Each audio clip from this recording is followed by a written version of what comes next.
As an accomplished interpreter of Western art music, Sarah Jo Kirsch has performed across Canada, in Europe, and West Asia as a soloist and collaborator. They have been hailed as one of the finest contemporary dramatic vocalists in Canada today by the Calgary Herald, with the ability to get under the skin of everything she sings, the Winnipeg Free Press. Having premiered more than 30 new works for voice, Sarah also curates and produces socio-politically relevant art song experiences of works from the last 3 centuries. As a creator, Sarah weaves electroacoustic tapestries inspired by the primally physical nature of resonance. As a pundit, they lecture on the ins and outs of Western art music on behalf of cultural and educational institutions and on community, public, and commercial radio. They also keep a small studio of private students from around the world. Here is my interview with Sarah Jo Kirsch. My name is Adrian Verdejo for Redshift Radio, podcasting from Vancouver, BC, Canada, on the traditional unceded territories of the Squamish, Tsleil-Waututh, and Musqueam nations. Thank you so much for joining me, Sarah Jo, and Happy New Year to you, first of all. We had some plans to be rehearsing and kind of getting together in person, but alas, here we are. It looks like we're entering another kind of semi-lockdown of sorts, but nevertheless, great to see you, and Happy New Year. How was your holiday break, and how are you doing? Happy New Year to you. It's been really wonderful. It was actually the first holiday that I braved going home. We nearly didn't, but we ended up seeing family, and it was just full of food. I think I bought a pair of overalls because I was eating too much and my pants were too tight. So I have been living in my camp overalls, so that it was very fulfilling. That means I think that's a sign of a good and bountiful holiday. So I can't complain. But yes, it was. I have to say, it was incredibly nerve-wracking traveling, and also with the prospect of getting to sing with you, which was so exciting. And we will still be able to do that, I'm sure, at some point. The piece is so great. We're talking about this great little just 5-minute number Jocelyn Morlock wrote on commission from Mark McGregor, and for guitar, flute, and soprano. And it's just elegant and whimsical. Jocelyn is that kind of composer, though. I really love her work and her writing for voice. She's a real incredible knack for prosody.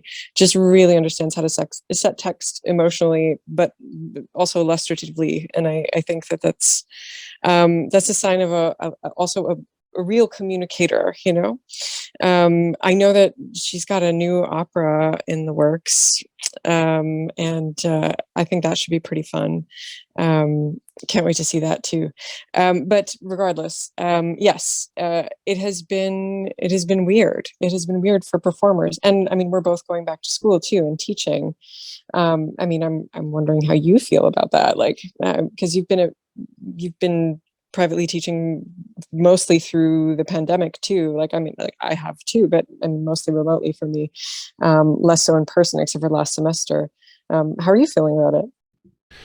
Yeah, it's without having to pay attention too much to all the changing protocols and all the conflicting news and numbers and stuff, that is really just, for me, I just find it so dizzying at this point.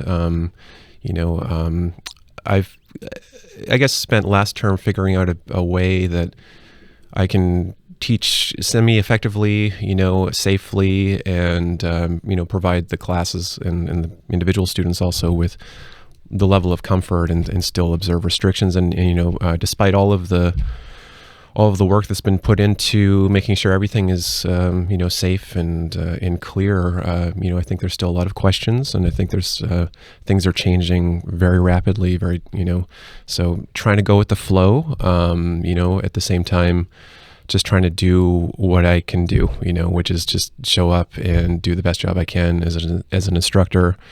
And also trying to put myself in the point of view of the students who feel, I'm sure, insecure about everything that's going on. They have even more questions than I do, I think. So to the best of my ability, trying to be kind of a source of comfort or at least somebody to to talk to, because I think it's challenging and intimidating at the best of times, and now I think it's especially so. Yeah. I mean, I can't count how many times I cried in lessons and it wasn't a pandemic. So like, I mean, Yeah, right. Exactly. right. Like, let's be real. Lessons are, I think that's what I love so much about teaching is that you get to be really vulnerable with people, because making sound is such a, we're already afraid of what we put out there verbally, to be so, to be so open as to be creative with the way we communicate and like not be afraid of immediate judgment, right? Like it's a huge thing for a lot of folks. Like some people are just like, they can just do it and that's cool. But a lot of us, I think, have to work through a lot of really specific feelings about making sound, about allowing ourselves to think that our voices are worthy. And when we have teachers and mentors who can really help us to feel safe in that, I mean, that's what I aspire to be. That's the kind of teacher that I aspire to be, is a teacher that hopes to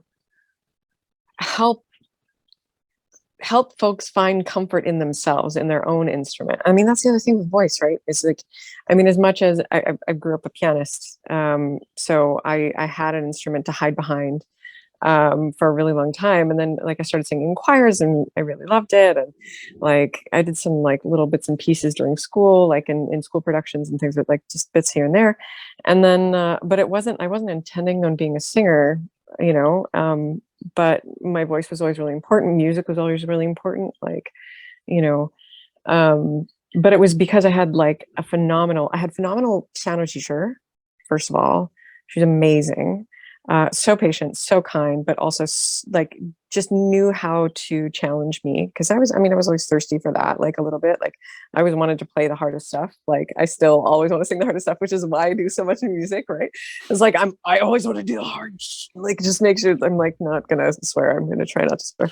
Oh, please let it fly. This is really? Yeah. There's no censors or okay, great. Yeah, I know. Being on the radio, you just have to learn how to sort of half censor yourself all the time. But like, I don't know, like Dorothea Johansson, my piano teacher from when I was like just before I turned 6 until that's when I started playing, until like I was like 14. She was an amazing teacher. And I also had really, really incredible dance teachers with really great taste in music. Also, my brothers listened to a lot of like university radio, like CJSW in Calgary. Like, so, and they're so much older than I am. So I just had, I was always fed orally.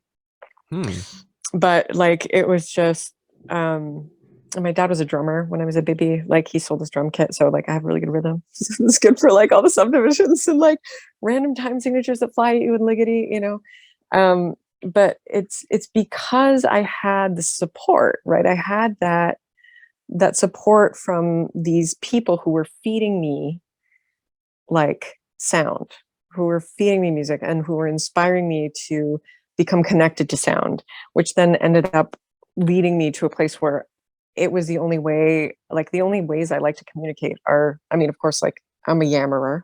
I've been on the like, radio was great for me and it's still wonderful, but like I yammer.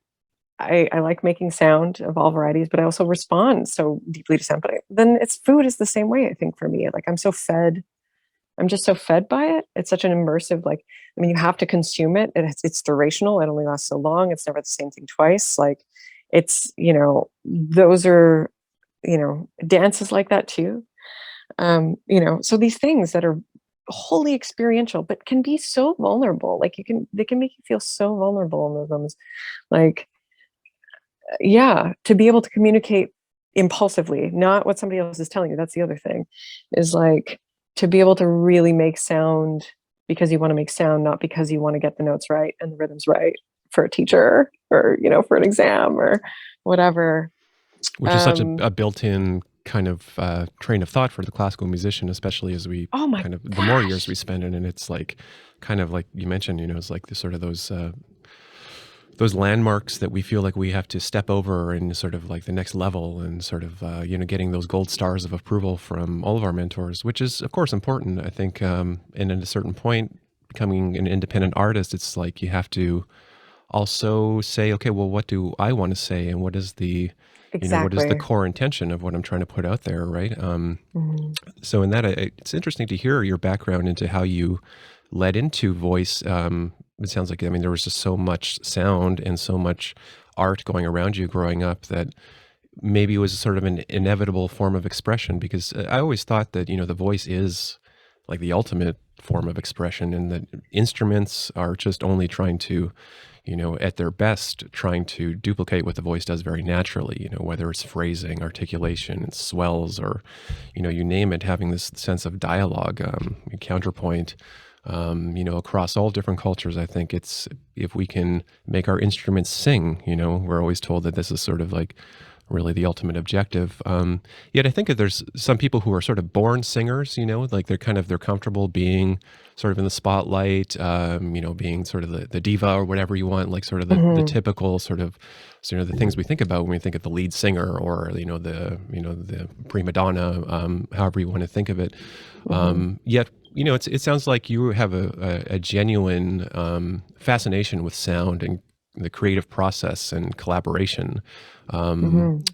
did you find at any point like those two mindsets were in competition during your studies in any way? Like, Oh maybe were you gosh. isolated in that thought, like being surrounded with singers and, thinking about the typical things that maybe singers think about? Maybe I'm thinking stereotypically, but I'm curious your thoughts on that, Sarah Jo.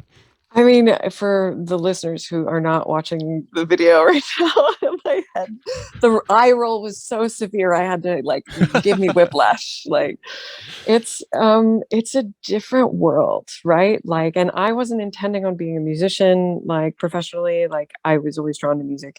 It was always a way that I wanted to communicate. It wasn't until I started singing that it sort of became a viable thing. I was an okay pianist, but it was never my instrument. I knew that I wanted to communicate sonically, but and I loved choral singing. Um, I didn't really do a lot of solo singing until I started lessons. I got tendonitis in both my arms from playing some Gina Stara, and at like 15, I should not have been playing. It's like Martha Argerich plays that stuff. Like I don't like at 15, I shouldn't be playing that stuff. It was I'd switched piano teachers. This was once I moved to the States, and I had this piano teacher was like, "Oh, you're playing Rachmaninoff Etude tableaus." Well, I was playing like the easiest one. He's like, "Well, you can play this Gina Stara sonata," and it was just like it destroyed me, which was terrible. But like, I mean, I wasn't in for like I'd seen the competitive culture, right? Like I'd done competitions, like just little bitty ones, right? Whatever here and there, but I just didn't like it. It was always a source of anxiety for me, and even singing, like as many competitions as I've done, like every time, like whether I am taking a beta blocker, like the first time I ever took a beta blocker was the year that I won Eckhart Grande. It's just like because it is destructive. Like the anxiety is destructive. It's not about because it's when you're in competition, particularly.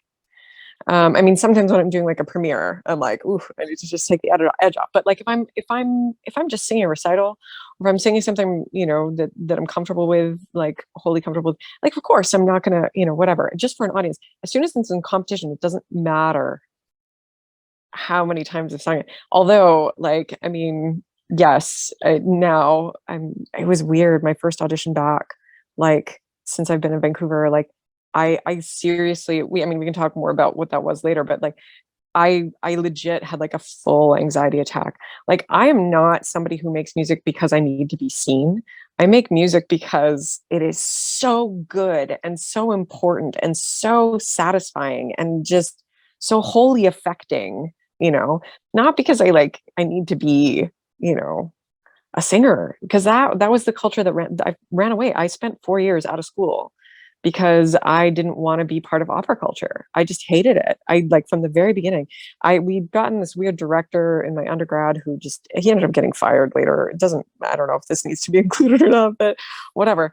Who really just took the like love out of it for me because I knew the potential of something that he refused to realize because of his politics.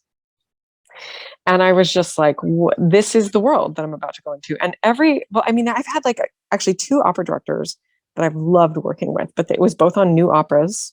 It was never on anything old. And the rest of the directors I've worked with in my career have just been like absolutely unable to realize any kind of nuanced intention on stage. All they do is this kind of dated pantomime bullshit that just, it's like for the sake of existing, not because it needs to be said. Something needs to be said and they're saying it. There are some really incredible opera directors out there, don't get me wrong. I'm not saying opera as a whole genre sucks, but like, I'm just saying that as an institution and as a culture, it is incredibly toxic. It is incredibly binary. It is incredibly racist. Like the pandemic did one thing for the social, like the civil rights movement, the re-firing, the re-igniting of the civil rights movement, which I think was absolutely necessary, and I think is continually necessary. There's so many things that are so problematic about opera culture and about classical music culture in general, like how archaic, how anachronistic and fatalistic, this culture around classical supremacy, like Western European classical supremacy, and how it's affected our educational systems, like how our institutions are rot, even at the institution we instruct at. I mean, there are still these things, these boundaries we're trying to like just kind of recognize don't actually exist. They're just ideas of what might be right so far, but we can learn because we're humans and we're adaptable and we evolve, right? Our consciousness, our collective consciousness can evolve. There is potential, but there are these people who believe that the way it was is the way it always was and shall be. Amen. It's like, why though? Why? Where would we be if we were in that place? So why is classical music holding on so hard? Why did it take until the turn of the last millennium for the Vienna Philharmonic to hire a woman? Yeah. How has it taken us so long to like recognize like non-binary identity or trans identity?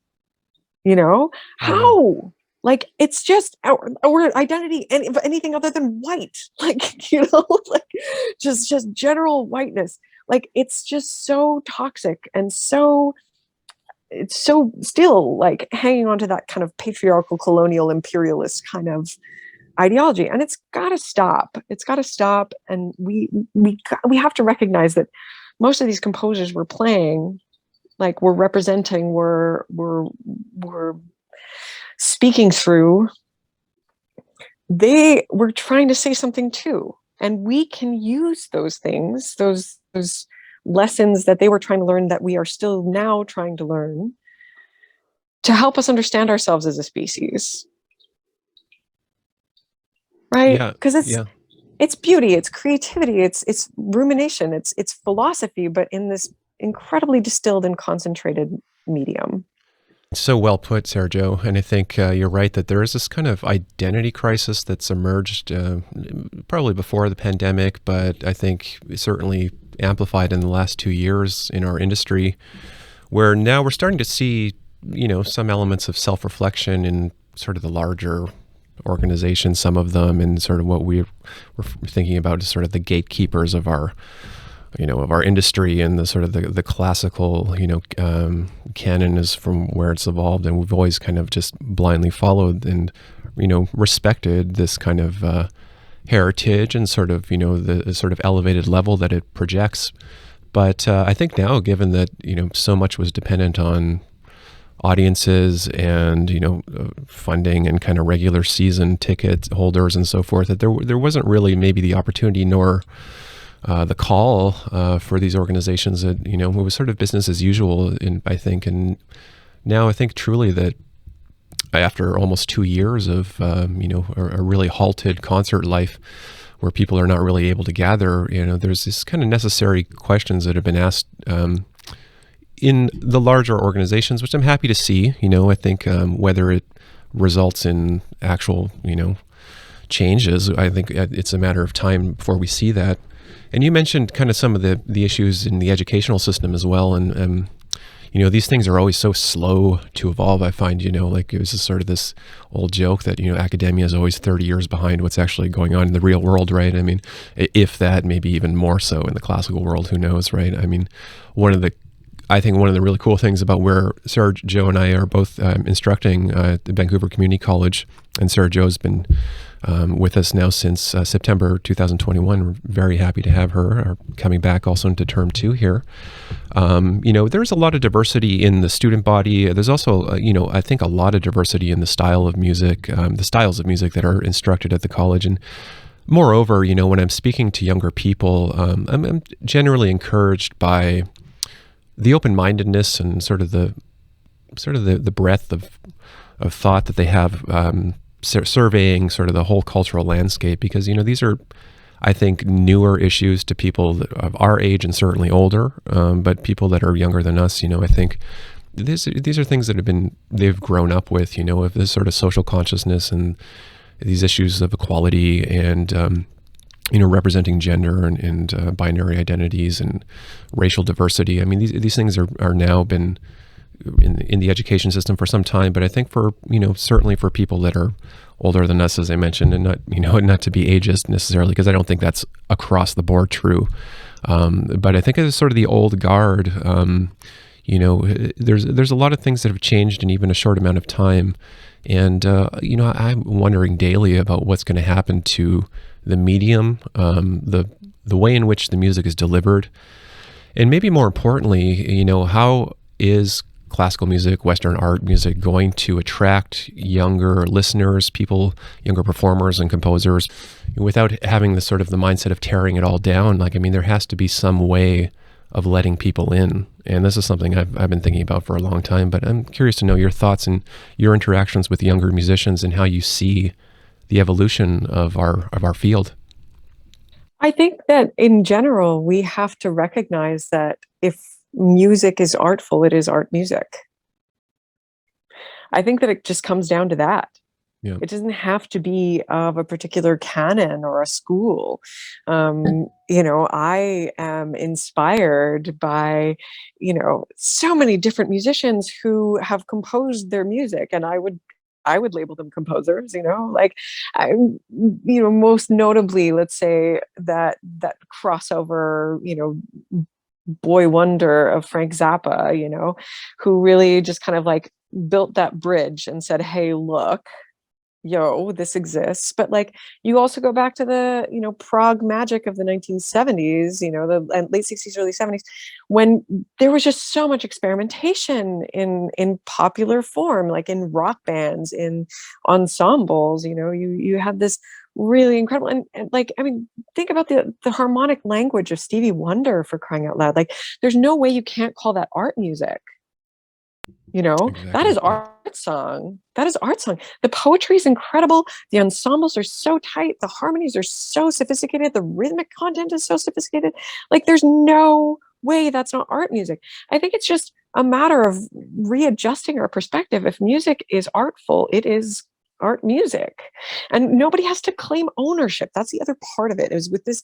And yeah, things can be, have delineated genres, but to call something classical, to reserve the term art music for, Western classical, traditional, institutional, academic music, it's ignorant. It's so ignorant, and it's full of it's arrogance. Yeah, there's a built-in arrogance to it, I think, and and I think also, when I've had friends that have come to concerts in the past that have no background, going to concerts in the classical kind of setting. It's a stifling feeling to go into an audience and not know if you're allowed to clap at a certain point, or, it's like when I was growing up, I know we talked about this, going to shows and so forth. It's part of the challenge for the performer is actually delivering and keeping the audience, paying attention enough that they actually want to engage and listen to what you have to say and stay till the end, there's something really beautiful about the honest reaction in that, even if it's confrontational at times, and I think these are kind of unpleasant, maybe uncomfortable realities we have to face, I think, as performers sometimes, is that, it's, maybe a polite clap at the end is it doesn't tell you everything, or, sort of the affects of having to go to concert life, the concert setting, and sort of conform to the conventions. I think it's a setting that I think is uncomfortable to begin with for certain people. Yet, I think that the music does require a framed amount of stillness and silence in that, and I think that can still be achieved if the performer and the composer are doing their job, in synthesis. But I think it's also a matter of us preparing our audiences for that, right? The onus is ours as performers to frame this stuff, right? We're not just delivering it, but we have to, if we expect people to engage, we have to frame it somehow. And I think there are a few different ways to do that. And I think that some folks are trying, but I think a lot of people, what we have to do in this age, this is my opinion, of course, what we have to do in this age of saturation, I think, is to concentrate the experience as tactfully and artfully as we can, and especially I think now, because we have technology at our, to our advantage, in so many levels, right? Even within this pandemic time, there is space for such creativity. There's a lot of half-assed stuff out there, because people were panicking and they were just like putting out whatever they wanted to. Like, and I mean, I might be being a harsh critic. Like, I'm proud that anyone would still have the courage and have the wherewithal and to just keep making art. It's great. It's great that it exists. I didn't want to watch most of it. I'm being really honest here. I did not want to watch most of it. No. It wasn't engaging, because we have to work that little bit harder, because we're dealing with an interface here, right? Like, we have that challenge. Being in the room with somebody is a very different experience. Like, I'm a salon concert person. Like, I like being close to my audience. I like being in a small room. I like being able to have nuance heard. I don't want to be 40 feet from maybe 40 feet, but like 400 feet from my nearest person, right? Like, I like the intimacy, because it forces a relationship in a way, right? It makes it much easier to cultivate that relationship when you're in somebody's hand. Like, I'm speaking to you from my phone right now. When you're literally in someone's hand, like, you have the opportunity to immerse them. Like, we get pulled into our phones. Like, we get so pulled into our phones. We get so pulled into our screens, right? You have an opportunity as an artist to be a consummate artist, to deliver artfully through this interface. I have not put I put like a couple things out. One was filmed by somebody else, and then one was just like a really immersive project that the visuals were very, very minimal, but it was like a kind of a meditative thing. And then I put out a couple little clips of bits and pieces, all electroacoustic, nothing, I mean, all vocally related, but all electroacoustic stuff that I've just, made myself. But I would not, during the pandemic, and I'm still struggling to just, because I'm neurotic about that kind of stuff. Like, when I see something really good, I weep, I'm so moved. But if I see something that I'm just like super nonplussed by, I'm going to shut it off. Yeah. Like, I'm not going to waste my time. For sure. Right. Well, that brings up another thought. I'm sorry to cut you off, Sarah Jo. Please. No. I was just going to say, kind of tying that into what you're saying, the medium and the format, and the way we all take in, technology and so forth. I wonder, do you think that's affected the way that, or perhaps, think about like attention spans, or sort of the willingness to absorb a work 20 plus minutes in length, with a lot of twists and turns and that sort of thing, when, so many people are struggling, I think, with that sort of attention span. That's a sort of an artifact of being just stimulated by technology and information all day long. Do you see that that's affecting in any way the presentation, or is that something we need to embrace going forward as presenters is like actually understanding that maybe the human brain is being rewired in the way that information is absorbed in the length, and also the sort of the impact, like TikTok videos and Instagram, like 1 minute shorts and stuff. It seems to be what people are kind of like consuming en masse. And maybe that shouldn't be the gauge for what we're doing necessarily, but I think it's maybe generational, like, yeah, it's possible. I think that there's a reaching for slowness. You think about these meditation apps that are out there, and also like there is a lot of ambient sound making being made. There is. It's like, I mean, maybe that's because it is among my interests, but I seem to have an inexhaustible source of new, interesting, slow listening kind of sources. I feel that there is this, resignation to being digital, but I think there's also this kind of longing for the more tactile still. Like we go through these cycles of like, what is important, or what do we feel as a species? Like, what is it about the tactility of analog sound or of live acoustic sound that keeps us turning back to it? Like, what is it that makes it more human? Like I think the attention span thing is, again, I think people have tried for a really long time to maintain that attention span, like those sati vexations, for example, right? Like, it's just like two lines of music for piano that's played 900 and sometimes, I can't remember how many repetitions. It was recently presented at the Mount Pleasant, or not Mount Pleasant Cemetery. What is it? That one over there. The Little Chamber music? No, it was the.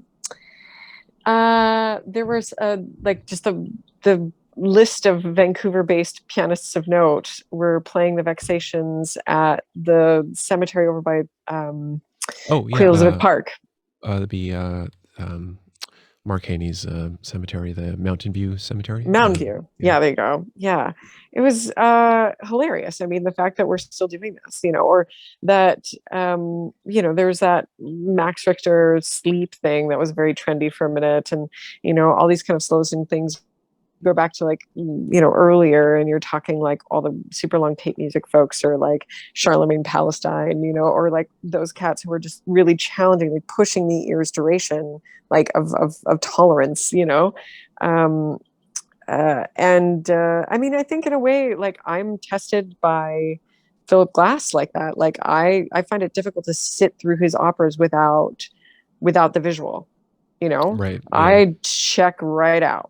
But it is a part of something. Like, it is a generator. It is not a standalone. Like, Philip Glass's music doesn't stand alone unless you really want to just like meditate, and that's fine. Or if you need to get some work done, cool. But this is not active listening music, you know. Yeah. And that's fine. And there's places for active listening music. There's places for non-active listening. But there's also a space where I think even for us, you and I, who are, practiced listeners, I think we still have to set ourselves up to listen to a 20-minute piece. Like, I'd be lying if I said I didn't have to set myself up. Like, just totally be really in the mood to like actually actively listen to something. Like, set myself up on a walk or on a bike. And even then, sometimes I'll get distracted. If I really want to listen to something, I set up my speakers, I smoke half a joint, and I like sit in front of them, you know what I mean? Yeah. And I just really zone in. And that is, a particular kind of preparation, right? Because we know how to set ourselves up for that, right? We have the wherewithal. But again, as performers, if we cannot trust that our audiences are necessarily going to instinctively have that power, because you and I meditate on music a lot, right? Like we play a lot, we learn a lot, we sit with scores a lot, we do actively listen, but that's because we actively make too. We have to actively listen to ourselves, which is a hard thing for a lot of humans to do. Life lessons, hashtag whatever you want to do, but you know what I mean? Yeah, for sure. It's hard. It's hard for us to listen even to ourselves, let alone to other people, genuinely, fully, right? It takes a lot of work. And even still, like, it's a journey. It is a lifelong journey to learn how to listen to yourself, but to genuinely be able to then open yourself up to other people and listen to what they are saying, not what is coming out of their mouths. You know what I mean? To actually see wholly what is happening. And that makes empathy, right? So when you're making music and you're listening actively, you start listening in general, more deeply, right? At least I think so. And so then when you set yourself up for those experiences, you can be yet more moved. There are fewer obstacles between you and the source, between you and the intended momentum of the interpreter through the composer, right? Unless it's the same person, in which case, amazing, because that's even like, just the purest thing. As performers, when we're playing other people's music, what we're seeking is that spontaneity. What we're seeking is that, like, that track that we can just hook into and we just go and we forget what happened on the other side, like we're just so immersed and so instinctive and so spontaneous that we can just give ourselves to that journey, right? Yeah. And to be able to do that as a listener, it takes a lot of trust, right? It takes a lot of trust. So you got to feel the momentum of the performer. You have to feel that track, and then you have to be able to buckle yourself in for it. Exactly. Or else you're going to get thrown off and you're going to, just be like, wow, this is weird. Like I remember the first time that I really made sense of anything dodecaphonic dramatically. When was that? What piece? It was a Milton Babbitt cycle called Du, with German expressionist poetry by August Strahm, who died on the fronts of the First World War. And it's basically this conversation with God. But it's very fragmented, very strange. And Milton Babbitt set the poetry in 1952. And he had just died. And I decided to program it on my Echogrammaté program. And the first time I competed twice. And the first time I had no idea what I was in for, and like totally just like crashed and burned. It was terrible. It wasn't totally terrible, but it was bad. It was not great. And the second time I won, it was fine. I was like, I figured it out, but it took me 3 years, Adrian. It took me 3 years. And this cycle, that's the thing. I brought it back, and I did it for Ygritte. I memorized it, which was crazy. But what helped me to do that was like deep analysis, poetic and tonal. Not necessarily like, it was very much contrapuntally tonally, like it wasn't anything harmonic. You couldn't do it. It was contrapuntal tone rows is what it was. It was just some of the most challenging music for singers, I would think, just picking pitches out of the air like that. Obviously there's an order, but not based on triadic harmony. Yeah. No, not at all. And the rhythm was also serial. So it was just like this like compound serial composition. But then all of a sudden, sitting with it, it took me, like, I did it for like, I don't know, it was like 4 months after I competed. And I had that 4 months to sit with it. And I actually, like, it was pretty good. It was like one of the first pianists that I sang it with. He was like, I don't want to ever have to play that again. It's like waking up to, he was a bit of a neat freak. And he was like, it was like waking up to clean the world's dirtiest floor every morning. That's what he likened practicing this piece to. Like, it was terrible. And I was like, oh, thank you for being so supportive. But anyway, I was like, I'm paying you. No, it's fine. But then I did it again at my master's recital, and I gave a preface before intermission. So I'd done the first half of the concert, gave a preface before intermission to the Babbitt, and said, talk amongst yourselves. There's, the translation is in the program. There are also program notes, but I gave like a little mini, like 10-minute lecture before intermission. So people could kind of get their heads in the game for it. Sure. Yeah. And then they came back fresh after intermission, after chatting, about whatever they needed to chat about, but hopefully a little bit about the piece. And And I had people come up to me saying like, I'd never thought I would enjoy Babbitt. Wow. Yeah, I mean, actually, because Babbitt is one of the more obtuse composers, I think, also Totally. for musicians as well. A lot of musicians are like, "It's a math guy," like we Totally. know he's like experimenting with formulas, and he came up with some interesting little. But it's sort of even kind of dismissed by a lot of musicians. If we actually look at the catalog, there's some really curious and interesting works there. Actually, he was a real It's composer. deep meaning. It's Yeah, deep, deep, deep meaning. And it's like, I mean, absolutely. probably numerology stuff that I would like, I have no idea. Like, I never Sure. got to meet the man. I heard he was a really stellar guy. Really interesting little, there's like an hour-long biography doc on YouTube, I think, of Babbitt that is just so charming, and he's just so sweet and lovely and brilliant. Wanted to be a music theater composer, Oh yeah. Okay. right? Interesting. Todd Yeah. Sondheim. Todd Hmm. Sondheim. Really? Okay. Yeah. Like really interesting guy. And apparently like taught a really wonderful group of people.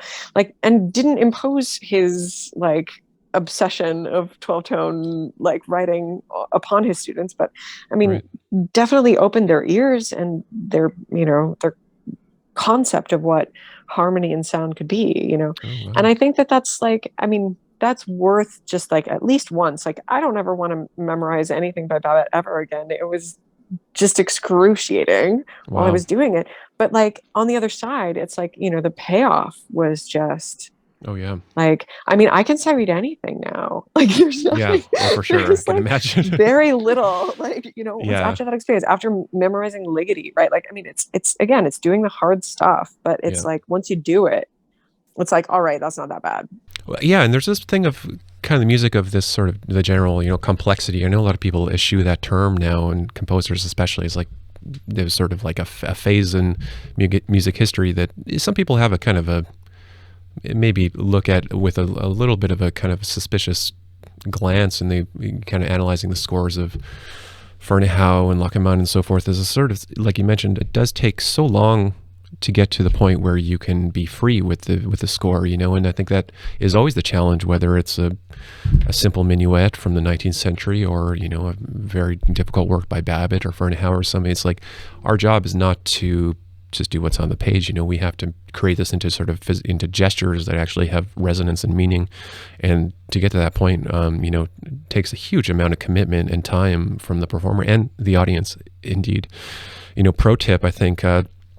Definitely, if you're putting a very difficult work on the program, I think actually that is a sweet spot right after the intermission, because people are fresh, right? They come in, they're open-minded, and even better, like you said, give the concert talk, give the program notes before, let them kind of digest it and kind of know what to expect also coming into it. Yeah. And maybe keep them after intermission, because some people will be like, oh, that weird thing is like right after intermission, maybe we should leave. And then you like keep them hooked, and you're like, you spur the curiosity, and then they're like, oh, maybe I will stay. Maybe I will. And you are trapped here because it's awkward if you get up and excuse yourself halfway through a concert, right?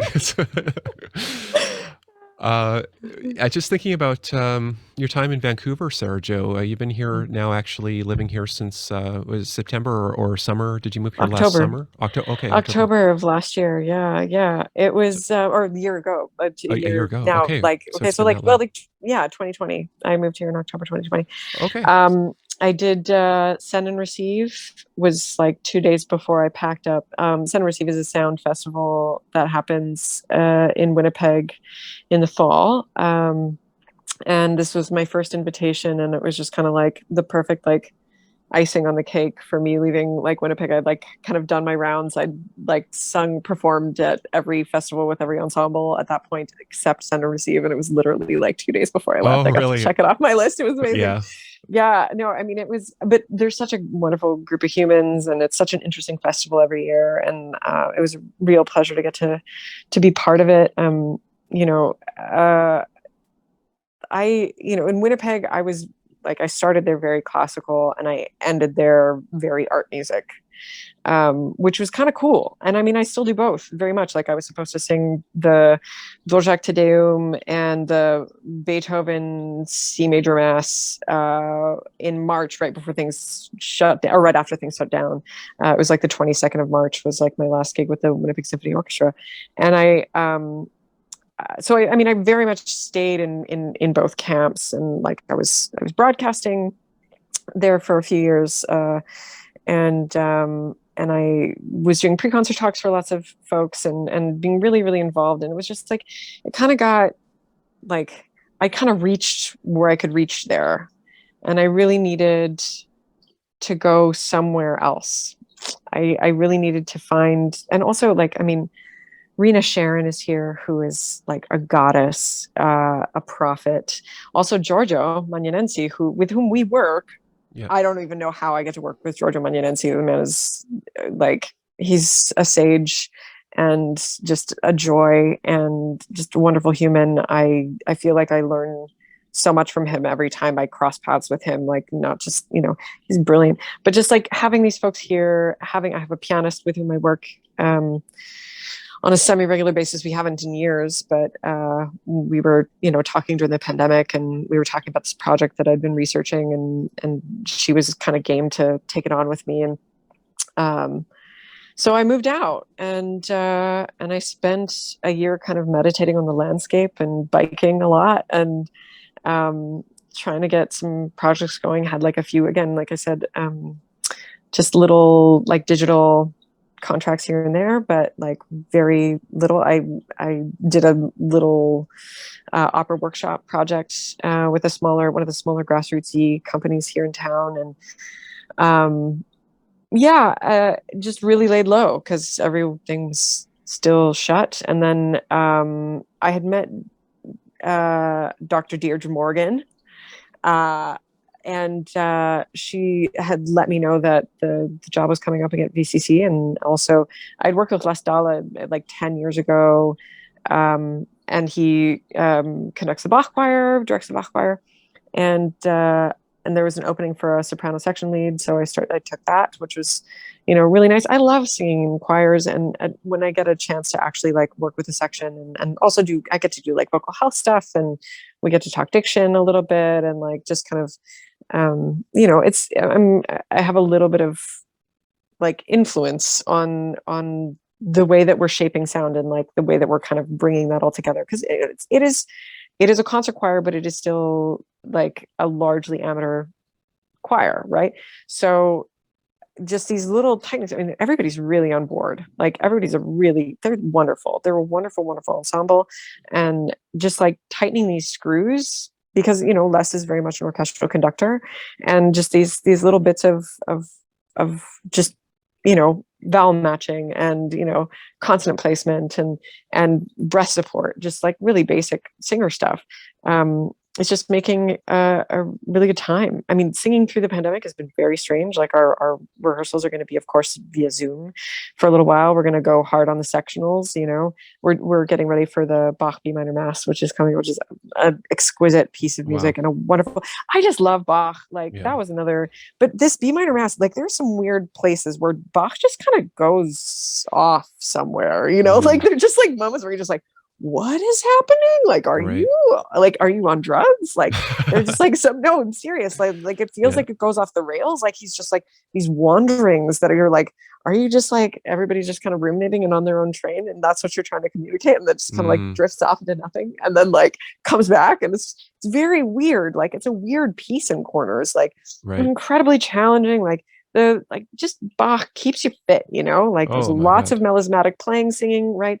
Like you gotta be fit. You gotta be fit. You gotta be supported.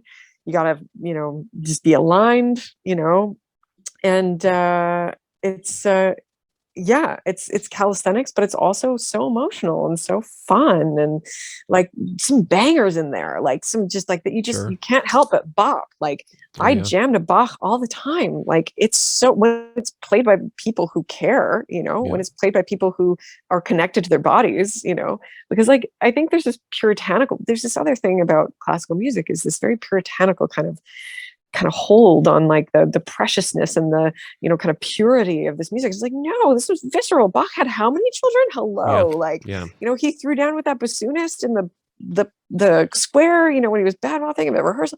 Like he was not a pure guy. Like he jammed. I was just joke about him sort of drinking buddies with Sylvius Weiss, who was a great German lutenist. And, you know, he sort of like took a lot of inspiration from hearing him improvise and jam on the lute, and yeah, he was a human. After all, he was a working musician and a pragmatic person who happened to be a, divine genius as well. But it provides context, for us that he was doing his job and he was a medium for his own expression, and and experimentation, right? Like he was free to experiment. Like that was the thing about, his little trip to Buxtehude to like go hear him play, and like, it's because he was like, oh man, this dude shreds. Like, I got to go see how he does it. That's literally what it is. Right. And music obsessive, it's like the kid who just has like all the tapes, recorded and just remember the posters and, exactly, like travels, 2 cities away to see his favorite band or whatever. I mean, it's much the same spirit that has existed in music for centuries. We're just nerds. We're just freaking nerds, Adrian. Exactly. There's no question. Yeah.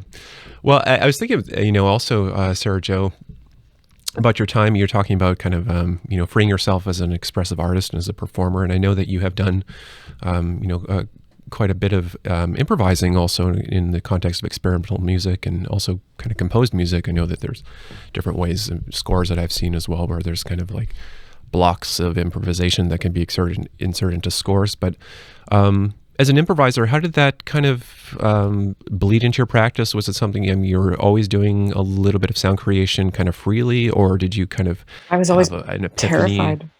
Really? Yeah. I was always terrified. Yeah. I think that's a kind of a not an uncommon situation for classical performers. Where they're kind of like guided to observe what's on the score and have so much pristine curation to our sound production. Exactly. Yeah, we're so afraid of making mistakes and and that sort of thing. It's like even making, and also not be, like if these people made such amazing music, like what business do I have putting more music into the world if it's not at least as good as this, right? Yeah, right. That was the judgment, right? It's like I can't, it took a collaborator. It took a collaborator and some people who were just like, do you want to do this? And I was like, okay, like, sure. It wasn't my impulse. It was other people saying, here, I'm going to put this in front of you, do something with it. And it was awesome. Like we had a good time. It wasn't great. I mean, it wasn't great on like the first couple gigs so my collaborator at the time, James Jansen, goes by James, Jaymez, incredible, video artist, does lighting design and video for theater quite a bit. Also makes his own electronic music, but very much a visual person. Like that's his strength. That's where he vibes. And so we put this project together called The Gritty, because we were kind of like, it's what we've affectionately named Winnipeg. It's just The Gritty. Sounds about right. Yeah. Right. It is. It's a beautiful place. I lived there for 12 years. I love it so much. I can't wait to go back when things are I do want to safer. talk more about Winnipeg a little bit later, actually, because I have a strong connection to that city as well. But go ahead. It's a warm and wonderful place. Anyway, James and I were asked for Cluster Festival. It was the year after we had done Matt Rickett's No Mask for Good Measure, which is a great little chamber one act with choral ensemble and 4 singers, 2 sops, a countertenor and tenor. Awesome. Drag queen. I got to be a drag queen for the first time in my life. It was amazing. I had such a good time. It was fantastic. Matt Ricketts is a great composer, actually from BC originally. Did his doctorate at Columbia and is a brilliant composer, but doesn't get played enough in BC. I'm going to have to rectify that. He did Bloody Cycle for me as well later. That has not been fully premiered. Only the first song has, but regardless. So Cluster Festival, amazing new music festival, like little, ground, grassroots, a bunch of composition kids from U of M started it, Heidi Willett and Luke Nickel, and then Elliot Britton took it over for a little while. Now is being run by Ashley Au, who's an incredible bassist and composer herself, but just like wicked R&B soul funk bassist, like so good, and jazz bassist. She's incredible. It's weird how Winnipeg just kind of has these like random pockets of very motivated creatives who are just really good at what they do and just hold it up. They hold up that art scene. And I mean, it is pillars very much. It's not like a huge scene. It's these people that are champions, really, which is kind of amazing. So glad that it exists. They asked me to do this little this experimentation, because James was doing sound, a lot of sound teching and lighting teching for them, because small. It's a small organization. We're all friends. We get together at Elliot's mom's house for dinners. It was that vibe. But really fun. And James and I just threw a set together, and I was using a really clicky loop pedal, just one of those 4-click, just meant for rock and stuff. And we were doing really subtle, quiet, whatever. It was just click, click, it's so bad. Oh yeah. Bad. Yeah. Those So switches. brutal. Yeah. There's certain brands with the switches that just don't work in chamber music, unfortunately. Well, and it was so long ago too, right? The technology, it wasn't as available, right? And Ableton wasn't accessible for me at that time, and still technically isn't. My version is still pirated. I need anybody has an extra license, let me know. The new suite. Anyway, I just saw they just put out 11 actually recently. So I know. Yeah, I should just bite the bullet and do it now that I can get the Scholastic discount. Take advantage. I should. But yeah, that was my first kind of foray into it. And then it was years before I hooked myself back up through Ableton. I had done a lot of electroacoustic works though with composers, whether it was a program that was commissioned or that, a work that was commissioned, or, and somebody just, asked me to pop in and do it. Cause I like the hard stuff. I like the weird stuff. And then it just became more fluent. It's still hard for me to want to create unless it's in a live situation. When I can vibe, it's much easier. I get so much from being in a space. When I am forced to contain myself in a, with headphones at my desk or, at my piano, I find it really challenging. I because what I make professionally, as a career, not to say that I haven't been getting paid for this other stuff, but what I have what my practice has been dedicated to for the majority of my career is so organized that I find that when I'm making my own sound, it is very impulsive, and it is very much voice, just process the bejeebus out of, in varieties of ways. And, there is kind of dramatic momentum. There's there is shift, there is contrast, right?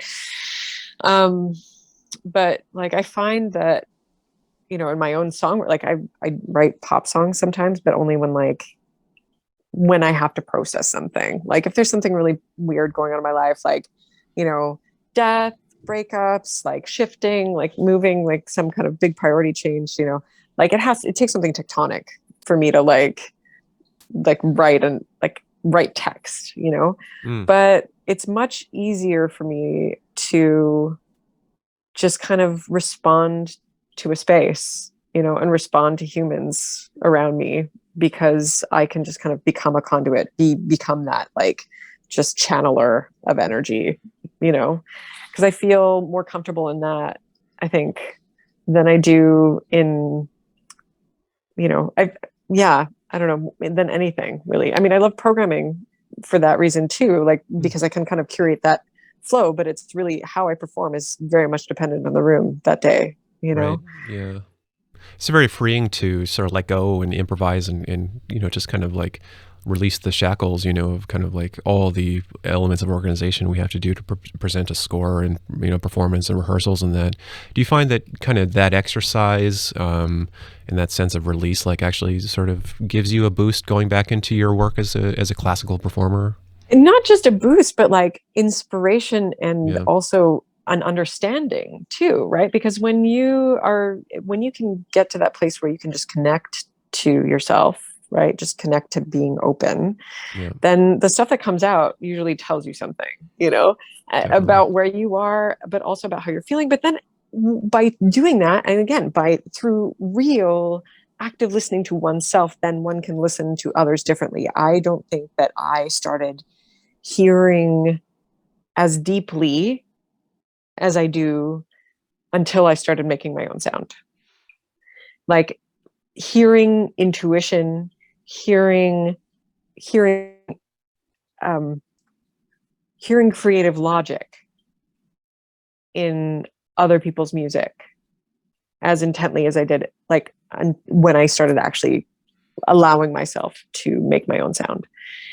And I think it's largely, I mean, Marc-André Hamelin, like I did an interview with him, and this has stayed with me like for a long time. He said, because he composes as well, and he writes all of his own cadenzas and stuff like that. I remember seeing him in Winnipeg, and he wrote this really, really, really incredible cadenza, like to this Mozart concerto he was playing. Like there wouldn't have been half the notes on that instrument that Mozart wrote it for, like, so he's playing with a totally contemporary piano and doing all this really like wonderful low end grumbly stuff that I was just like, whoa, this is not Mozart. But I'm like, but this is Marc-André, like, and his commentary and his moment to like comment on that experience, add to that, and in his own writing, like he's a really dynamic composer. And I asked him, I was like, do you think it's like, how do you feel about being both performer and composer? He's like, no, I think it's the same until you compose. Like, I think that every performer should be a composer. Every performer should understand their own impulse. Yeah, coming back to what you're talking about with Bach, I mean, we learned this in school, is that, at some point in the 19th century, we kind of segregated ourselves as performers, conductors, composers, researchers, whatever. In his time, and certainly before that, a complete musician was expected to do a little bit of all of those things, and we know what a gifted improviser Bach was, and certainly a performer, and likely a teacher as well. I mean, I think that these are things that we should embrace, and like you said, to strengthen our own practice. And I have no doubt that if Bach was alive today, he would be playing on Ableton and using synths and guitar. It would, like he was, again, a practical, pragmatic musician, would be embracing and nerding out on all the resources available to them, so as much as I love and appreciate historical style and practice, I do like that idea of kind of just like, well, we are in the present time, and let's use more notes here because I have them available to me, and we can, exactly. And I'm sure, I'm not sure, but probably Mozart would approve. I mean, he was an adventurous person, as as we know, and that is sort of the spirit of moving the music forward, I think. I was just really curious to hear, and I actually was not aware that you had done a little bit of writing of pop songs. Do you have a background playing in bands, like kind of more in a formal sense, also, or as an ambition of yours in the future to maybe explore songwriting? Maybe. I mean, okay, so like the songs I write, again, it's very much for me, right? Yeah. Like I mean, they're good songs. I have to say, they're good songs, but I think it's probably because I haven't met the right producer to do it, and I don't want to seek one out. Because it's not my priority, right? Like these songs will be these songs as long as they are these songs. They're like the poetry is like I've always been a big on language, right? Distilled language is amazing. When you analyze other languages, you then understand a different logic, right? Like you when you get to see reprioritization of language, it then makes you question your own prioritization, right? It's just Noam Chomsky talks about this a lot. Marshall McLuhan used to talk about this too, but just that like, how much language affects our logic, right? Our musical logic as well, right? Where there are many papers that have been written about, the congruency of the lengths of notes in primary motives to the durational ratios of vowel length in the rhythm of spoken language, right? So there's all of this comparison, right? And how early we start to internalize those rhythms and those pitch sequences. Like in my masterclass lecture thing that I did at VCC in October, talking about how we start internalizing sound in the third trimester. It is proven, and probably earlier, but like it is proven that we begin internalizing these sounds outside of us, memorizing them in the third trimester of gestation. Like how, like we are hardwired as a species to remember and regurgitate and create sound, right? It is in our most fundamental primal makeup. Absolutely. Yeah. And for me, like, if we can harness that power, right? If we can create a boundaryless or obstacle-less, channel to that impulse, like, what power would we wield? Great musicians, great performers, great communicators can do that, right? And they can, mesmerize throngs of humans, with something so basic, right? It doesn't have to be deep either, right? Like, that's the thing, is like, it affects people so intensely and we don't even know why or how. Like, we're still, our understanding of why we respond to sound so strongly is still so primitive. Like, we don't prioritize it because it's not tangible. It's not there is commercial music, and which is, largely why I don't listen to the radio. Not to say that there isn't, like, there aren't really creative things happening within that realm, but it is so exhausting to have to listen through all of the derivative stuff to get to the real spontaneous, impulsive stuff, not just the familiar, right? Yeah. And that's the difference, right? It's like, if I'm familiar with something, the only way I want to become familiar with something is if it lures me into becoming familiar with it. I like a little hard to get, Yeah, sure. I like that little bit of curiosity, right? I like that little bit of, like, if I listen to just the hi-hat through this whole song, I will be entertained because it's never the same. That's because this drummer is just hooked into some grid and is just doing their thing. They're unimposing, but so creative within that, like, just limited framework can keep you entertained with a hi-hat. Like, that's art. Yeah, absolutely. That is art with space-time, Yeah. And I think that if more people understood the potential of that and could hook into that, they would. I mean, I feel a lot, Adrian. Like, I cry all the time. I'm so just emotional, but it's because I'm a glutton for feeling. And I think that's why music is such a wonderful thing for me, is because it has this ability to just make me feel outside of myself, but inside of myself, Yeah, beautifully put. And, I think it's so true. It's, the more you open yourself up, I mean, obviously, to sound and exploring and being open-minded to new experiences, I mean, it's a vulnerability, absolutely. And I'm curious about that, what you mentioned about sort of some of the narrow things that we hear in popular culture, as far as, like, sort of the parameters and the expectations and the things that we know have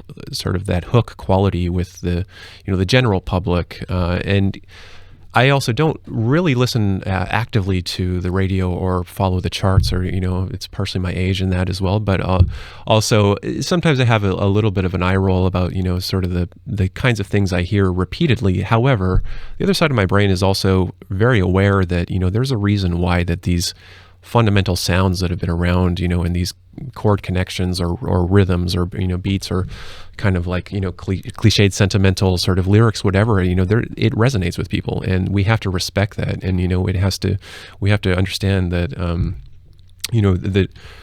the instincts of the general public are correct, and that they're searching for meaning, they're searching for resonance in the same way, and for validation of these feelings and experiences that we all have on some level. And because you and I have decided to pursue music to an elevated level, so quote unquote, in the academic sphere and professional realm, we're still connected at that fundamental level. And I thought that was a very thought-provoking element in your presentation, Sarah Jo. I thought it was very hooked in what both the material you delivered, but also in the manner you did so. And I thought, talking with the students also afterwards, I thought you really touched on something very humanistic and very universal, using, and illustrating with examples that covered a very broad, topic area, and certainly as far as repertoire and stylistically as well. And it was also curious to hear some of the reflections of the students in the room, like what were some of when you put it out to them, what are some of the really impactful things that when you kind of the first thing that comes to mind was kind of sort of the way that you framed it, right? And we saw the amount of diverse elements, and some people were saying, oh, it's a sort of traditional folkloric song that we sing in my family house, or, it was like Chris Cornell from Soundgarden. It was just like this, this is a singer that really, or, this electronic music group, whatever it was like, we see it's like, and everybody's really connected to their own experiences. And we know that there's these elements in all of those styles that we can all relate to. And I always wonder about that, in the classical world, it's so important to respect that, I think, and to not cerebrally kind of remove ourselves, so much from, like we can't just justify things intellectually for some reason, other than kind of, justifying or validating, the work we've put in for so many years. Like, it has to resonate. It has to be a reason that somebody wants to listen to it, or, even if it's not to their taste, I think that an audience member can appreciate and understand a genuine statement from an artist. So yeah, I'm wondering, seeing as that that's a topic area that you have put a lot of thought and research into, was it a sort of an epiphany? I think you mentioned, that there's a series of events that during your studies and early professional career that maybe you sort of like your mind was splitting a little bit in terms of, the context of the music you're performing and how you wanted it to be perceived. I think as obviously as an artist, we have to think of that, but it does seem as though, you have this kind of very broad sense of the context in which you're presenting your music. And I think that's really unique in that. Was there a specific moment where you thought, maybe there's a sort of something more than just, what I've been told and, in school and what I'm expected to do as a performer, like a higher responsibility maybe? Yeah, absolutely. It very much feels like that. And I'm not a religious person by any stretch, but it was, it's been some time that art song has been the genre that I continue to return to. Art song being voice piano, usually, shorter vignettes, sometimes cycles that are durationally challenging as well. But like, what I keep coming back to is language, and deep human truths that still resonate, not like the, Shakespeare songs, like, not the Oh Mistress Minds. The reason why this is coming to mind right now is because I just saw this, I think Instagram, Julius Drake and Gerald Finzi, or not Finzi, Gerald Finley, sorry. Finzi is the composer, Finley is the baritone. They were they did some live recording of Oh Mistress Mine, and I was like, really? Is that really what you want to do right now? Is that really what you, like, is that really important right now? Two white guys singing Oh Mistress Mine, like some other setting of it, like of the, 90,000 settings of it. I found myself in all of these bits of poetry that I was digging into. And it was 2011, I did the Schubert Institute, with Dean Larson was the artistic director. May he rest in peace. He just died a couple of years ago, a few years ago now, I guess. Yeah. Oof. And we had to program. We just had to dig. And a lot of the standard repertoire, by the time I got to planning my rep list with my pianist, had already been taken. People had been preparing for this for, umpteen however long, and, this was the first time that I had applied, and we both made it in. And we were really digging for rep. So it became about range, to be totally honest, like tessitura, and text, right? Because it was like, okay, well, what of this is interesting, at least, and it really, Dean was, a prophet of language, absolutely, and I had just done VZ with Rena Sharon in 2019 at UBC when that was still going, which was amazing as well. She is a constant source of inspiration for me. The way that she thinks about art song and about language and about life and about the universe, and it's and about humanity. She's the humanist, a little a little realist, but I mean, we got to be realistic about what's happening in the world. But she is, yeah, she was wonderful that way. But Dean kind of, he introduced an obsessiveness into analysis that I'd never kind of witnessed before. And this obsession with language and with nuance within language and in the translations, like, at this point I grew up in immersion until like grade 4, and then I was in French classes at least, and then I took Spanish and Italian and German and Portuguese. So lots of language. I grew up, like, my mom's family's Greek. I don't really speak a ton of Greek, but I have it in my ears still. My dad's family was Polish. So, like, the languages are in my ears. I don't necessarily know how to speak them, but I can shape them, which has been helpful in my career. But like, and if Dean was the reason why now, whenever I translate something that I don't have firsthand, like, deep, like, familiarity with, I go to like somebody's grandma. Like, when I was learning this work, it's Ukrainian work. I found somebody's grandmother who was willing to coach me and would feed me cookies, and I would bring her flowers, and that was our exchange. And, or my friend Kash's mom helped me with some Polish rep, because again, I don't speak Polish, but like gave me all of the, like, I could ask all of the questions. Like, I could be like, okay, well, what does this word come from though? And like, what's the subtext of this word in this phrase? I could, it became about really getting my hands dirty in the language, and then when I really started understanding how I could shape that nuance, depending on the context I wanted to give it, that was just like game changer. Yeah. And then it was, I don't know, 2016, 17, I think, maybe 18. I don't know, somewhere in there, 2018. There's a character that keeps getting written, or whose songs keep getting written, especially by, like, in the German school, from a Goethe novel called Wilhelm Meister's Apprenticeship. The character's name is Mignon, referred to by she/her pronouns, but mignon is the masculine form of cute, right? Mignonne would be feminine, mignon was masculine. So constantly referred to as androgynous, and there's that there is an ambiguity in their gender.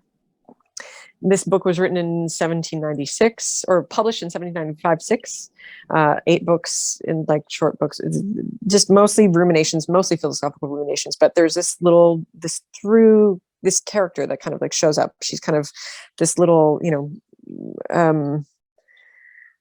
source of some kind of dramatic continuity. And composers like Beethoven, well, a bunch of contemporaries of Goethe's also set these songs that were written for this character.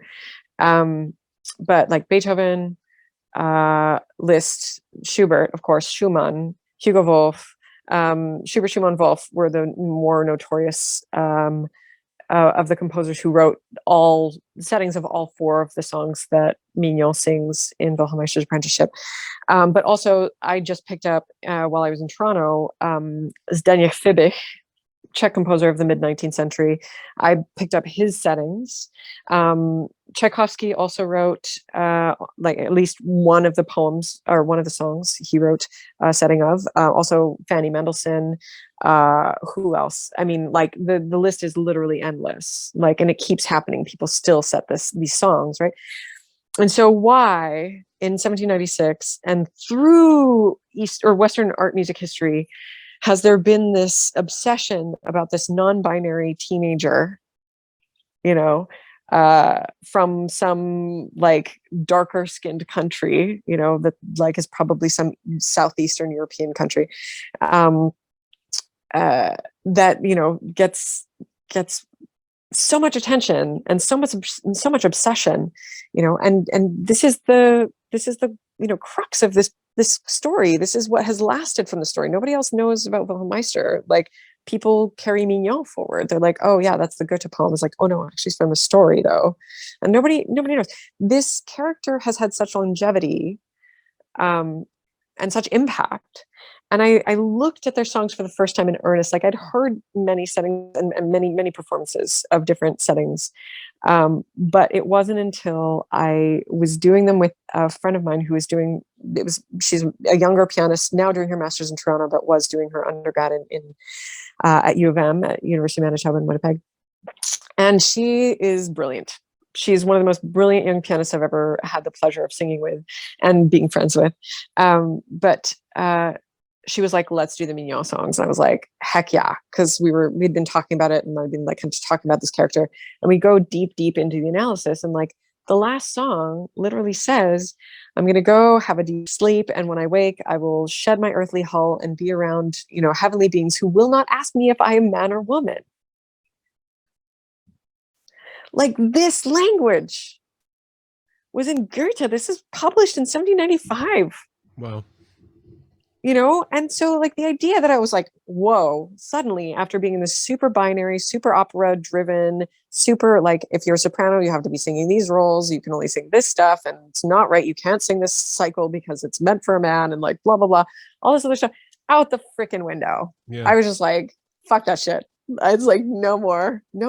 And then suddenly, Mignon became this kind of like anti-hero in my mind, and became my guide, my inspiration to be like, okay, here I have found myself in this literature. I have found language and idea that represents some part of me that has been invalidated perpetually by the world that I've been in professionally. Right. And I'm like, no, wait, here it is. And that was the turning point. That was the turning point where I was just like, I'm never programming anything that doesn't mean something. And I'd done like themed recitals before, I'd done this actually with my collaborator, James. He did video for a recital that I did. It was called Apocalyptic Intercourse. And the subtitle was Songs About Death and the End of the World, or Sex and the End of the World. And so very, this was like years ago. This was like 2012 maybe. And I was singing that Poulenc aria, the Non Monsieur Mon Mari, where she, grows a beard and a mustache, separates herself from her breast. He was playing gender reassignment surgery footage behind me while I was singing that.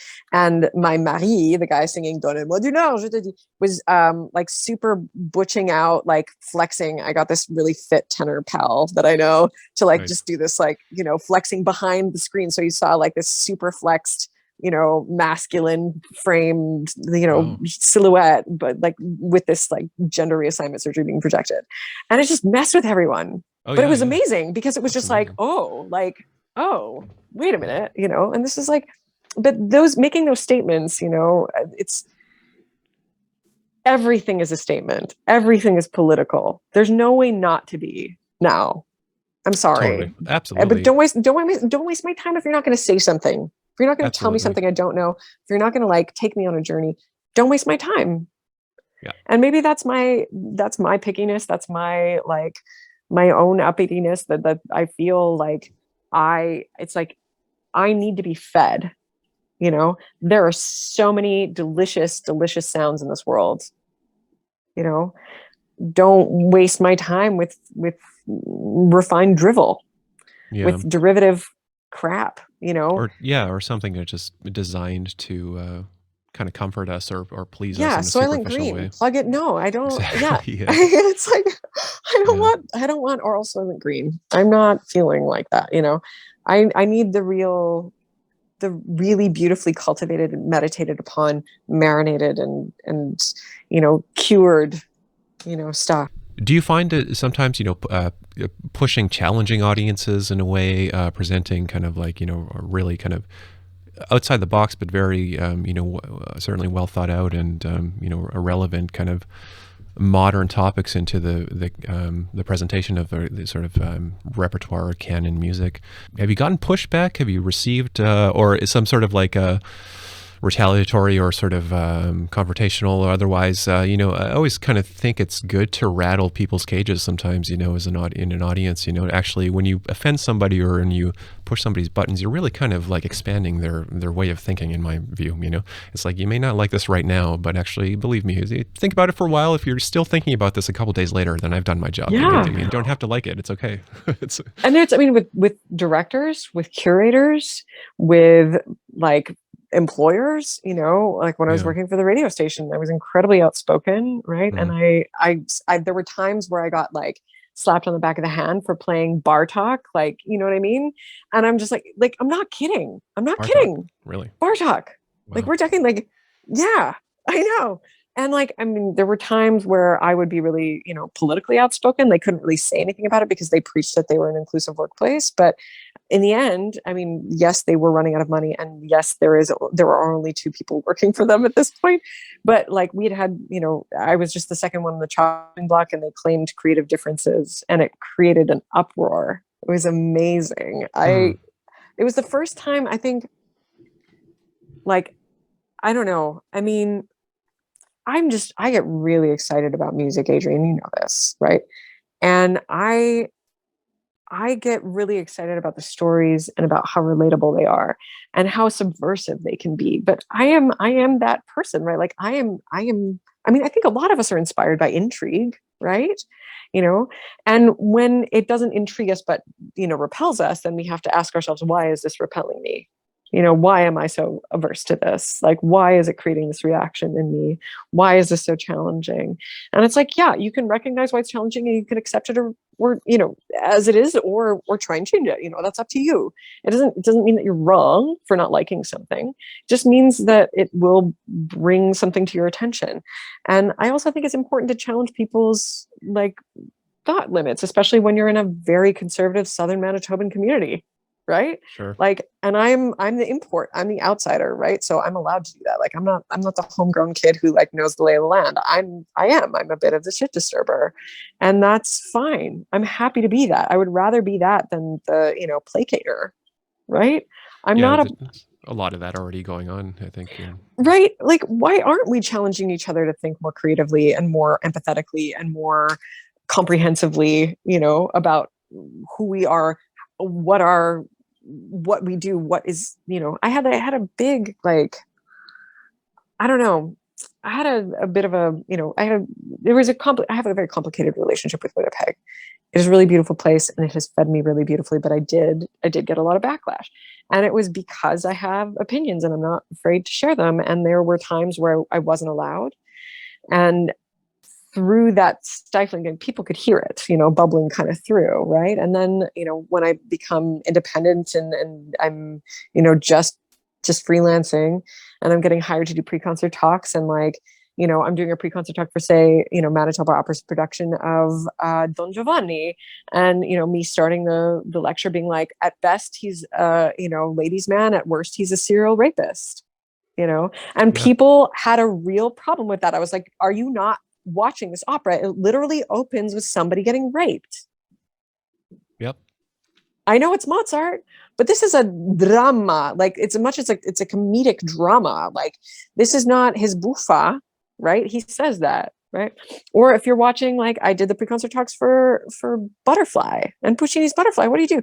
This American GI goes to Japan to buy a girl and a house, like, goes back to like take his son back because he has a male heir, and doesn't want to abandon the child, but like just lets the girl commit suicide. Like, this is messed up. And of course, like, there's also all this like subtext that at the time, like, just how Japanese singers, like, there was this Japanese soprano, the first Japanese soprano to ever sing Butterfly, was like, anybody who's actually Japanese will not understand what is happening during the first half of this opera. Like, it's just so out of context, so exoticist, so white, so imperial, so colonial. Like, it's just this really messed up perspective. There have been productions of even that, like, where, pre-Trump running for president, Donald Trump is a sex tourist in Japan, right?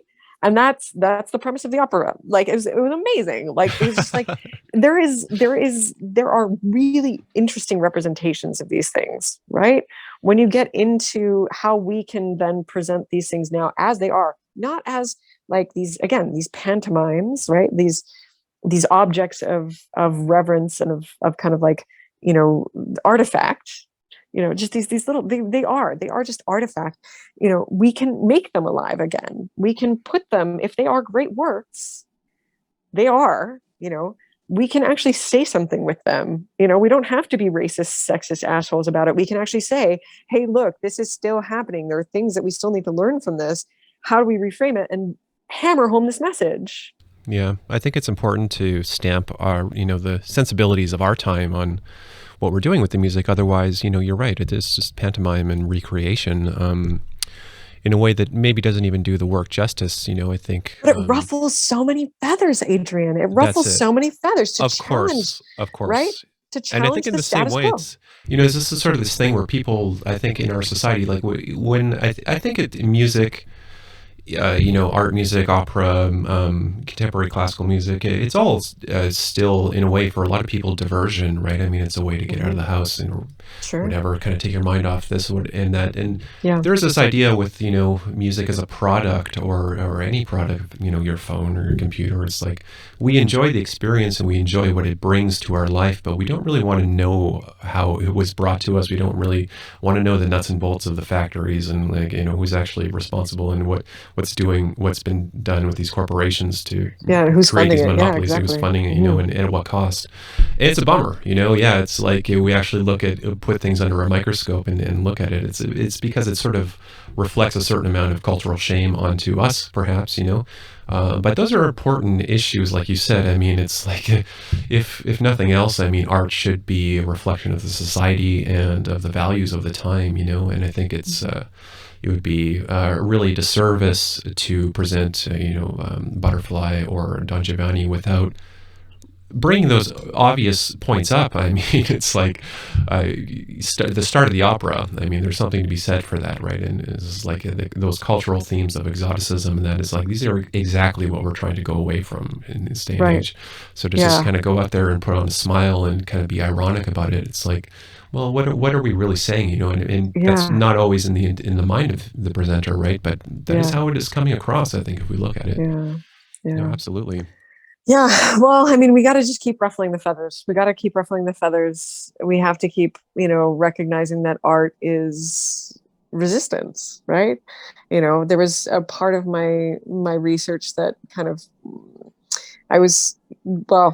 before moving to Vancouver, I was contemplating doing a PhD in Holland and Belgium, and again, the kind of civil rights movement hit that uptake, at the beginning of the pandemic, and I was just like looking at the way that the world was and saying, do I want to go to a school that is, I mean, they're progressive-ish, but they're still an academic institution in a very like colonial nation. Like, the Dutch are very rich. That's why that country's so nice, like they didn't make their money there, you know what I mean? Yeah. And as much as they're very righteous about it, like Den Haag is like, where all the international courts are, and they feel very, just and everything. It's like, well, wait a second, like, where, I was born on Turtle Island, I'm from immigrant parents, they were both brought over as kids by their parents, and I'm very much Eastern European in heritage, but I was born of this landscape, and I'm just like, okay, well, how do I justify? This is the other thing, right? So how do I justify making this music, making Western European art music on Turtle Island? How do I justify that? Well, I have to make sure that I am not wasting any words, out of respect for this landscape, out of respect for the people who are of this landscape and who continue to steward this landscape. I don't want to waste their time. I don't want to waste this land, on drivel. It deserves more than that. It deserves to be, we need to be reflective of everything we do as uninvited settlers on this territory, and I think that was a big shift for me. I was like, okay, well, I could go to Europe and just continue feeding into this kind of like Euro supremacist kind of vibe, or I can stay here. I can continue to seek learning from my elders who are of the people who have stewarded this land, you know, and who understand it, know its nuance, and understand the music that comes from it, right? That have made the music that comes from it.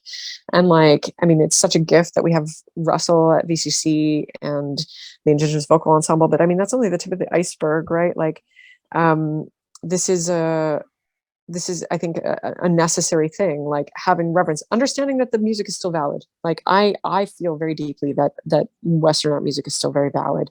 The places in it where we can actually say something, where we can cultivate empathy in audiences and in ourselves, right? That is, it's an incredible tool for that. But that's what it is. It's a tool to bring people together in beauty and in language, and in different languages and in different sonic logics, you know, to come to these same realizations of like, we're human, we're fallible, we feel all these things. We've been struggling with these same questions for a long freaking time. We still don't have language for it because we're still primitive. We're still, you know, we're still just arrogant children, you know? And like, what else is there but to just play and share, you know? What's the problem with just playing and sharing? Yeah. Like, why can't we just do that? Maybe that's why I'm a musician. Maybe that's because like all I can think of is like playing and sharing. Yeah. That's all I want to do. Yeah. You know, the most direct emotional connection you can make, you know, using your voice to move other people through sound, you know. I mean, it's like, I mean, and to make sound with other people and to be moved by other sound. Yeah. It's a very reciprocal, like a very, you know, mutually generative kind of exchange, you know. It's I don't like making music by myself. That's why I often only my solo stuff is only in rooms with people, you know. Yeah. Even then I need to have that collaborative energy. When I'm singing in a choir, I'm like the happiest clam, like you have no idea. I'm so just, it is ecstasy. It is as close to divine ecstasy I feel I have ever been able to reach is through really good choral singing. And I think specifically the Frank Martin Mass for two choirs. Oh wow! Really, I had a spiritual experience with that work. It's a gem. I mean, it's also because it's like it's relatively new. You know, in the world of classical music, it's relatively new. We're talking like, you know, late 19th century, right? And like we're in this very like it has some, well, I guess no, early 20th century. I don't know. I'll double check, but I'm pretty sure, yeah, probably early 20th century. Some of the harmonic language in there. Yeah. Oh, really? Is it? Okay. I'm not sure actually, 40s, 50s, maybe. I'm not sure actually. But, maybe it was later. Yeah, you're right. I mean, maybe he was born before we'll double check that. Feel free to clip that out if you want to. My ignorance. Anyway, but like, yeah, like dense harmony, really interesting shifts, very out of the blue, but so satisfying, like Strauss, but nice. You know, like Strauss, but good. Yeah. No, I mean, I don't have anything wrong. Like, there's nothing wrong with Strauss. I mean, there are a lot of things wrong with Strauss, actually. But I mean, we don't have to get into it. I feel like that's like a whole episode of like whatever. But like problematic composers of the 19th century or 20th century. A follow-up series that we could do on that, I think. Yeah, absolutely. No question.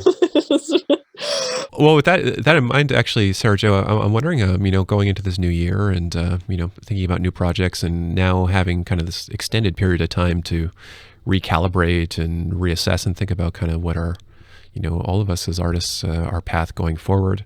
What are your, you know, maybe you don't have concrete plans exactly, but kind of in line with your philosophy on sound and creation and sharing. Do you have anything coming up this year or anything that you're excited to mention collaboratively, solo, your work as an educator, anything that you're up to? I mean, I feel like I'm settling into myself in a different way, right? As a kind of I would like to call myself, I mean, I don't know. I like sharing music. Right. And I mean, I'm doing a little bit of recital work. I'm supposed to do some little stuff with City Opera and maybe Alarm Will Sound, you know, bits and pieces here, just getting to know folks, you know, getting myself immersing myself in the community gradually. Really excited about this festival I have coming up, this recital I have coming up at the Queer Arts Festival Gallery Space, the Some Gallery. Doing that Mignon cycle in a fashion cycle of the 4 songs, 4 different composers, in addition to some other really queer literature, a cycle of Leslie Ueda's about feminine identity, and also a cycle of Britain songs written for Peter Pears. It was the first cycle he wrote for his life partner, tenor Peter Pears, and they're Michelangelo sonnets. Michelangelo, who also very famously very gay, and had a lover that he wrote many sonnets for, lots of like masculine pronouns, like, so it's very open about it, which is kind of beautiful. And so I'm going to sing those as well with Tina Chang. She's an incredible pianist, with whom I worked for the first time at VZ, in fact, with Rena Sharon back in 2009. And we're hoping to kind of take the Mignon project in a bit of a different direction, and do something a little bit more comprehensive, just to focus on it. A bit of a podcast video project that's in the works that we've got some funding for, just need the right time and the right team. And it will happen eventually, but it's one of those like long haul kind of projects. But otherwise, there are things that I'd like to do here, but I think it comes with getting to know the community. I want to be making more new music, and hopefully with Giorgio, and also solo stuff. But Giorgio Magnanensi built me a box. Did you see that on his Instagram? He built me a little synth. He built this beautiful little like drone box for me, with a number of 2 channels and a bunch of knobs on each channel. We're thinking about doing a project with that. And for me, because I'm such a collaborator, I need to, find my feet in a community, and it's really nice so far. It's felt very easy. And I think that it's nice that it's been slow for me, because I'm a bit of a slow person. And so as much as the pandemic has been an inconvenience for a number of reasons, and also devastating for a whole lot of others, it has also been helping things be just that little extra bit gentle. And just letting things take that little bit of extra time, and nobody getting, upset about it, which is also really nice. And I think that's okay. I like slow. I think that we all need a little bit more slow in our lives, personally. And if we can afford it, it's definitely a privilege to be able to take time. And like recognizing that I do have that privilege at this moment to be able to take that time. And, even during the pandemic, without CERB, so many of us would have been just, totally messed. And right now, these new closures, I was just in Ontario, right? And there was a threat of like no CERB. There wasn't going to be anything, or there's going to be like an allowance of like $300, something like meager for trying to live in Toronto.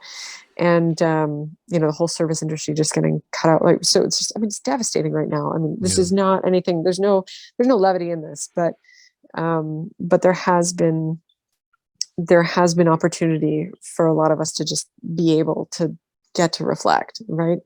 And I'm so grateful to have had that time to do that. And I think that slowness is just helping me to really understand how important it is to allow yourself to be, just to allow yourself to be inside yourself, and not to judge yourself so deeply or so harshly. We all deal with that, especially as performers and classical musicians. Like, we are brainwashed into, unless the notes and rhythms are perfect, you are not worthy, right? There's a lot of that, right? So being able to say, you know what, I'm allowed to take my time. I can be on my own schedule. I can do things that don't make me feel like my mental health is being challenged in a way that is destructive. Yeah. And I think that this pandemic has taught a lot of us that we need that space to listen, not just to music, but to ourselves and to each other deeply. Not in the rush to get from one point to another, to get to the point, but to listen to everything, everything between the notes, the energy that exists between them, not just those Absolutely. islands. Yeah, very well put, Sarah Jo, and I think a very good parting thought. But I want to express my gratitude to you for, first of all, for choosing Vancouver. I think you're a welcome and very refreshing voice here as well. I think a great spirit and energy that, both, in the performance community and having you around the college has been great.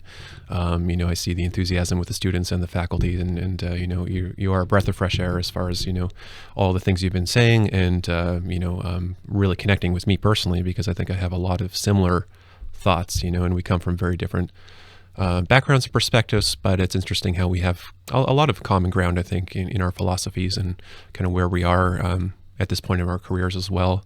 And I also just want to thank you personally for your time today as well on this podcast. I think you really opened my eyes and ears to a lot, and hopefully, and I'm sure that the listeners also will gain a lot. Where can we find out more about your activities and your work? I'm so off the radar. I mean, I'm on Instagram, but that's about it.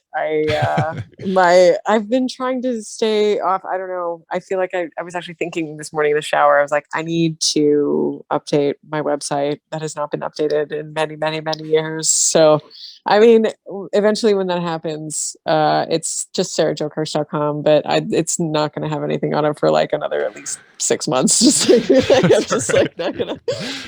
Find me on the Instagram, or also you can tune in. I do host a radio show on Sundays at CITR. I will be back at it. It's called Queer Ass Classical. It's like the most queer classical music, just basically just getting gay with classical. It's pretty fun on CITR 1019 FM at UBC campus. Sundays 5 to 7 is the and it's also, of course, you can stream it online at citr.ca, I think. CITR and Discorder. I don't know. Awesome. I'd have to double check. Yeah, that's fantastic. I'll drop a link in the description of this podcast for sure. Okay, cool. Well, thanks so much again, Sarah. I really appreciate it, and I know we'll be in touch very, very soon about it. Well, yeah, we'll see you soon. Yeah. All right. Yeah. Also, wait, we're back at school next week. We'll see you next week. Yeah. So fingers crossed, and deep breath, because I know the term flies by, but there's always just so much going on. So good luck to you. You too. All right. Thanks. Thanks.